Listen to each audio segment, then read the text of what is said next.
जा रहा है। ठीक है, साथ रहिएगा। इस वक्त पाकिस्तान तहरीके इंसाफ से हमारे साथ फवाद चौधरी लाइन पर मौजूद है, मजीद उनसे बात करते हैं। बहुत शुक्रिया सर आपके वक्त का। ये जो मुख्तलिफ ऑप्शंस पर गौर किया जा रहा है और गिरफ्तारी के बारे में भी बात हो रही है कि कुछ ऐसे मंसूबे जो इस वक्त वजारत दाखिला की जानिब से बनाए जा रहे हैं, क्या लगता है आपको आने वाले दिनों में अब क्या होने जा रहा है? देखिए, इमरान खान साहब की गिरफ्तारी जो है या हाउस अरेस्ट करना, ये पार्ट ऑफ पॉलिटिक्स है। ये हुकूमत इससे शौक पूरा कर ले। हकीकत यह है कि पाकिस्तान के लोग जो हैं वो इस वक्त गियर अप हो चुके हैं एक बहुत बड़े हकीकी मार्च के लिए।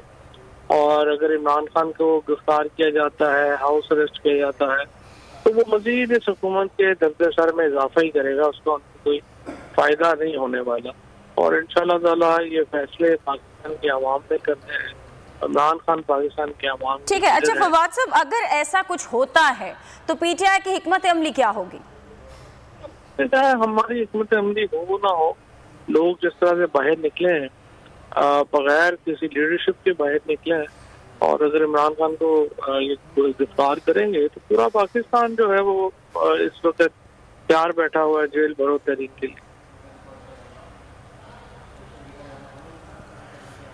अच्छा ठीक है सर, एक और ख़बर ये आ रही है ज़राए से कि वजारत दाखिला ने ज़िमनी इंतखाबात की जो तारीख है उसे आगे बढ़ाने के लिए ख़त भी लिख दिया है। इस पर आप क्या कहेंगे? देखिए, बात यह है कि अगर हुकूमत इतना ही इलेक्शनों से डरती थी और उन्होंने इतनी दौड़ लगा देनी थी तो फिर इस्तीफे मंजूर ना करते। उन्होंने उस वक्त गेम डाली अपनी तरफ से, चलाक बन के इस्तीफे कबूल किए हैं, और अब उसके बाद मुसलसल आप देख रही हैं कि दूसरी दफा उन्होंने ये जो अपना इलेक्शन है उनको मुलतवी कर रहे हैं। तो बेसिकली तो इस वक्त दौड़ लगाई हुई है इन्होंने, और यूं लग रहा है कि ये परेशान है जिस तरीके से हालात जा रहे हैं। ठीक है, बहुत शुक्रिया जी साहब आपके वक्त का।